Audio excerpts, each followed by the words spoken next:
আজকের এই রসে ভরা মুচমুচে রেশমি জিলাপিটা যে কেউ বানাতে পারবে, একদম 100% গ্যারান্টি দিয়ে বলা যেতে পারে যদি রেসিপিটা আপনি সেম টু সেম ফলো করেন। এখানে 1 কাপের মতো মাছ ডাল আমি সারা রাত পানিতে ভিজিয়ে রেখেছিলাম। একই সময় আমি এখানে চাল ভিজিয়ে রেখেছিলাম 1 কাপের থেকে একটু কম। এখন এই চাল ডাল ব্লেন্ডারে জারে নিয়ে নিচ্ছি, সবগুলো একসাথে করে ব্লেন্ড করা যাবে।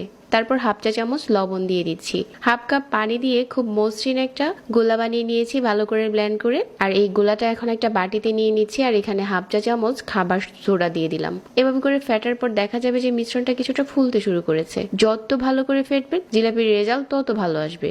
যখন আমি এরকম বাটিতে পানি নিয়ে পানির উপরে ফেলবো, এটা উপরে চলে আসবে। গোলাটা ঠিক এরকম হবে। জিলাপি বানানোর জন্য গোলাটা আমি একটা পাইপিং ব্যাগে ভরে নিচ্ছি। আর এখন আমাদের জিলাপি বানানোর পালা। পর্যাপ্ত পরিমাণে তেল গরম করে নিয়েছি। আপনি চাইলে কিন্তু এইগুলা দিয়ে রেশমি জিলাপিও বানাতে পারেন, আবার চাইলে কিছুটা মোটা জিলাপিও বানাতে পারেন। তো এভাবে করে শুধু পেঁচিয়ে পেঁচিয়ে দিয়ে দিলেই হয়ে যাবে। জিলাপির প্যাচ দিতে খুব বেশি এক্সপার্ট না আমি, তারপরেও রেশমি জিলাপিটা আমি এভাবে করে বানিয়েছিলাম, আর এটা অনেক বেশি টেস্টি হয়েছিল। আপনারা শুধু এই রেসিপিতে একবার ট্রাই করে দেখতে পারেন। তো একটা বেশ এরকম করে ভাজা হয়ে গেছে।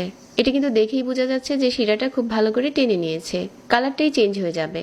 তো এভাবে করে প্রতিটা বেস ভেজে নিচ্ছি। আর